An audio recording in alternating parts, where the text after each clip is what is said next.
As antenas direcionais de HF com gama metros são ferramentas poderosas para aqueles que desejam alcançar distâncias maiores e se comunicar com mais eficiência.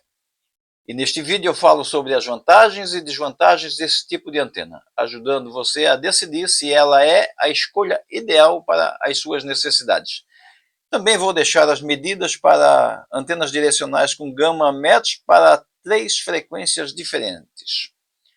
Eu vou começar falando que as antenas direcionais concentram o sinal em uma direção específica e, com isso, aumenta significativamente o alcance em comparação com outros tipos de antenas. A antena direcional permite direcionar o sinal para a estação desejada, reduzindo interferências e ruídos de outras estações.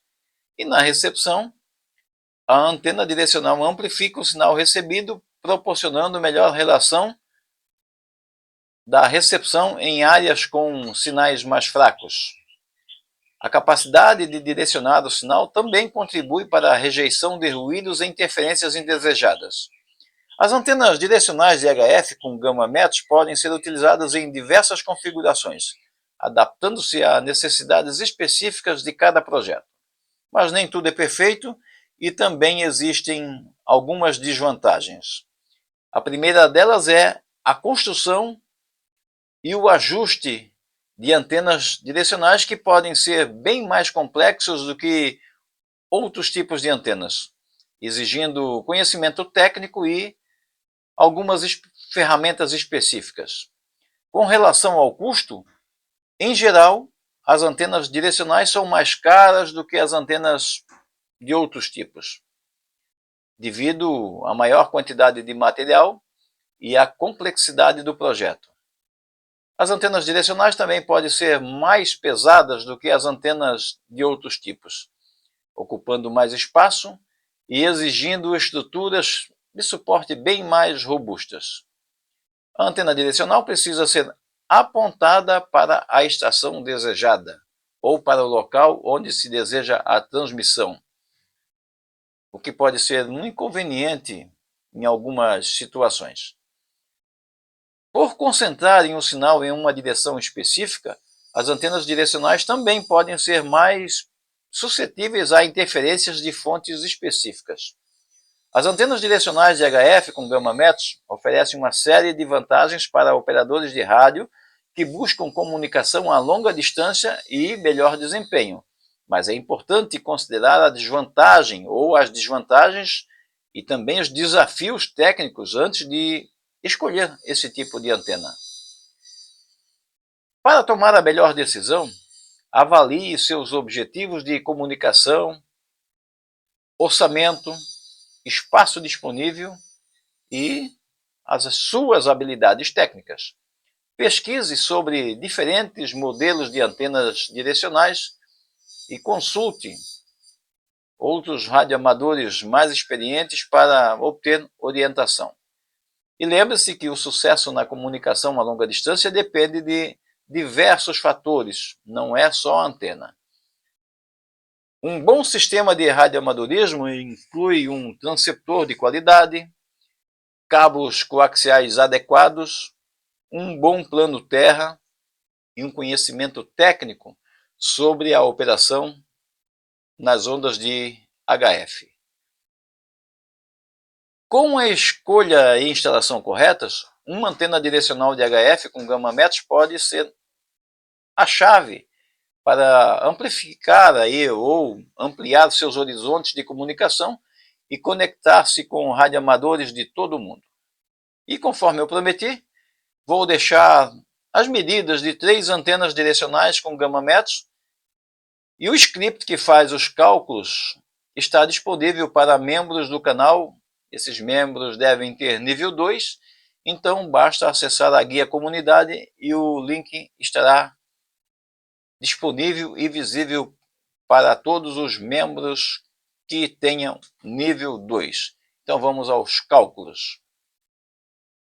Então aqui eu estou no script, né, onde faz os cálculos, e a primeira frequência que eu vou mostrar é a frequência da faixa mais ou menos aí dos 80 metros. Então isso é em torno de 3,5 MHz, aproximado, né? Então, 3,5 MHz. A gente vai mostrar aqui o resultado. Então, aqui eu tenho os dados aqui para esse tipo de antena. Então, para a frequência de 3 milhões e 500 Hz, o tamanho da onda é 99,9 metros. O elemento refletor deve ter 49 metros. O elemento irradiante deve ter 42 metros.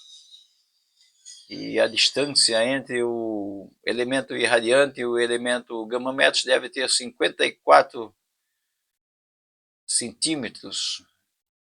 Também a questão do elemento diretor deve ter 41 metros.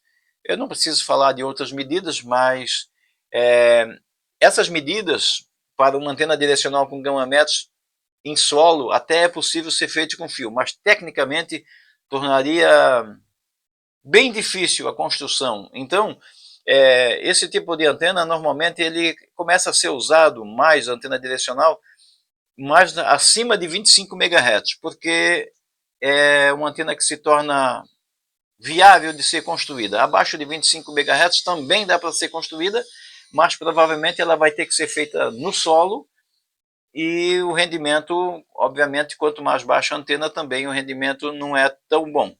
Porém, esse tipo de antena não depende muito da altura, ele depende mais da propagação. Então, as frequências das ondas, né, de rádio de HF, elas são melhores na propagação na parte da manhã e na parte noturna, principalmente no início da noite. Às vezes, tarde da noite, a propagação é muito boa e chega até a surpreender. Então, para uma antena direcional de 3 elementos para 3,5 MHz, no caso, ela não é viável, mas o cálculo é feito. Então a gente vai fazer agora para 25 MHz. Então vamos fazer 25 MHz aqui o cálculo. Está aqui 25 MHz redondo. Então eu vejo que aqui já há uma diferença bem grande, né? O tamanho da onda é 12 metros e o elemento refletor deve ter 5,90 metros. O elemento irradiante deve ter 5,10 metros. O elemento diretor deve ter 4,90 metros. A distância entre o elemento irradiante e o elemento gama-metros deve ter 6,58 centímetros. O elemento do gama-metros deve ter 82,27 centímetros. E o espaço entre o refletor e o elemento irradiante deve ter 1,80 m. O espaço entre o irradiante e o elemento diretor deve ter 1,2 metros. O tamanho da gôndola deve ter 3 metros e 10 centímetros. Então, nesse aqui mesmo dá para ver toda o esquema da antena em si, com gama-metros para 25 MHz. Agora a gente vai fazer aqui uma 27405, é o canal 40 da faixa do PX. Então, o canal 40 da faixa do PX, então a frequência é 27405, o tamanho da onda é 10,90, PX é a faixa dos 11 metros que o pessoal diz, mas a frequência exata aqui dá 10,90. O elemento refletor deve ter 5,40 metros, o elemento irradiante 4,70, o elemento diretor 4,50. A distância entre o irradiante e o gama-metros, no caso, é de 0,1 metro, ou seja, como arredonda sempre para o lado maior, é 6 centímetros. O elemento gama-metros deve ter 80 centímetros. Grande, né? Mas é muito menor do que aquela de 3,5 MHz. O espaço entre o elemento refletor e o irradiante deve ser de 1,60 m. O espaço entre o elemento irradiante e o elemento diretor deve ter 1,10 m. E o tamanho da gôndola 2,81 m, ou 2,80 m. Então aqui eu tenho a medição tanto em centímetros quanto em metros, justamente para quando for aumentando a frequência, já não perder a medida, porque quando se fala em baixa frequência, 1 centímetro não faz diferença, mas quando as frequências vão aumentando, 1 centímetro se torna muita distância ou uma medida muito grande.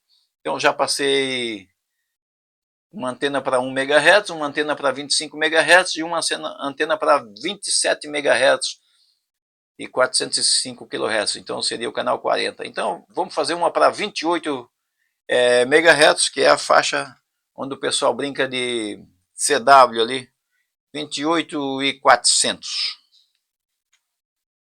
Vamos ver que tamanho seria isso aqui.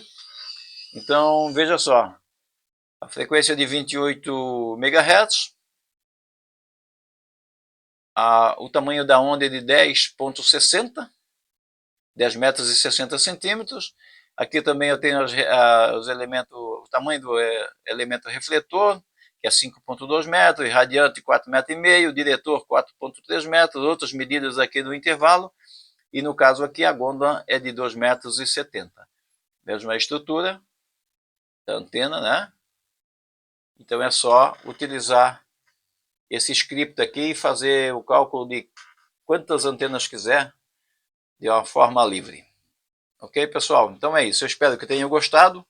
Prometi aqui o que eu coloquei, então eu acho que se tiver alguma dúvida, deixa um comentário, deixa aquele like se for possível e se puder, compartilhe aí com seus amigos nos grupos de aplicativos e nas redes sociais. Um abraço e até a próxima publicação.